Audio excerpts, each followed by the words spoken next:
Okay, so hello everybody, and welcome for the second part of this 10-part series. This is really exciting. We are mindfully preparing for the Jewish high holidays.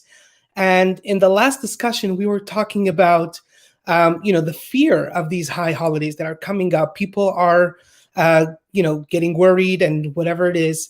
There was great comments in other platforms, and I would love to share to go on to the next level. Well, how do we get over these fears, right? So first of all, we have to first understand the differences that are between the Jewish high holidays and the secular New Year's. That is the first key question that we would like to ask ourselves to fully understand, what if we understand these differences, then it's going to be easier to understand where we're coming from and what we could do about the different fears. So again, the question is, what are the key differences between the Jewish high holidays and the secular New Year? So the first thing we want to know is that in the secular New Year, what happens is that there's a lot of partying. It's about alcohol, about having fun, and it's mostly focused on what's going to happen at midnight. At midnight, the clock will tick 12, and boom, we are in our new year. However, and that's where it ends pretty much. However, in the Jewish high holiday, it's very, very different. It's all about prayer. It's a very serious time, and it's all about this spiritual connection to a power that is much greater than ourselves, i.e. God. It is a time when we are connecting to God on a higher level. So with that being said, let's break it down one more step further. You see, the Jewish high holiday focuses on the fear, the awe, and love. What's that mean? What does fear, awe, love really mean? So breaking it down, fear is something that is not a positive connotation. Fear is something when you are dreading something that you don't necessarily want to deal with. They say fear takes away a lot of our dreams and a lot of things. It's not the most positive thing. However, awe comes from a level of respect, and a respect kind of from an honor perspective.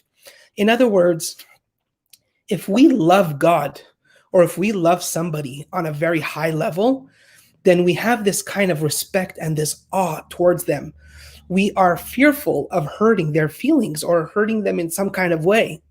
So when we look at fear in a whole different perspective, not in a negative connotation, then we are now connected on a more spiritual level, a form of an awe, a form of a respect, a form of an honor.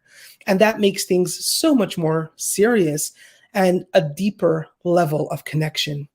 So that brings us to a question of, so what would be the right approach? How do we come to the high holidays with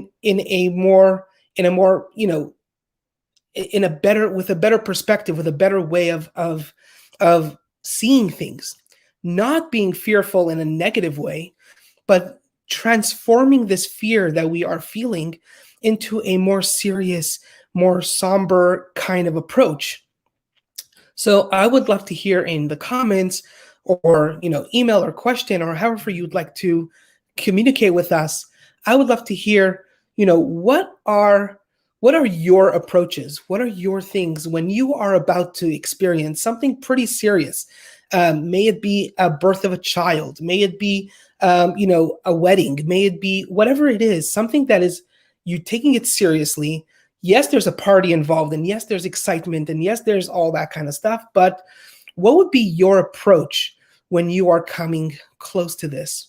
So I'm going to leave that as an open-ended question for you guys to think about, because the next topic, which is going to be on Thursday, so in a couple of days from now, we are going to be talking about New Year's resolutions. You see, what happens is that when most people, what happens is around the New Year's, they are considering what to do for the next year. And so we all start taking on resolutions. And the next topic will be that these resolutions don't work. And the answer of how that works would be to connect it to what we're talking about here. So if we understand that regular New Year's resolutions doesn't work, then what is the new approach? How do we do a resolution that actually sticks, that actually works? So that's all going to tie in with the next topic.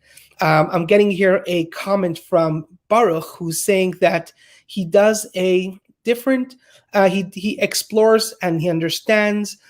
He's getting the understanding of what the prayers actually mean, which is amazing. This is really, really important because, you know, if we go in and we start preparing before, have you ever opened up the prayer book before Rosh Hashanah? I would encourage you to do so. Get ready and start reading what actually is written in the actual prayers of the Rosh Hashanah. Most of it is talking about crowning God as king. Most of it is talking about how God is already planning on giving us a good and happy new year. All that will be tied in the next few videos in this series. We're going to take it down. We're going to break it down one step at a time. Thank you so much, Rabbi Baruch, for your incredible insight. That is really important. And once again, the next topic we will be talking about is those resolutions. So resolving something that's actually going to stick. Okay, so by first understanding how these resolutions don't work, we couldn't understand how we could find resolutions that do work. So that hopefully will help lower the anxiety and lower the negative fear and increase the awe and the love that we have towards God and by extension to one another. So that's pretty much the entire topic for today.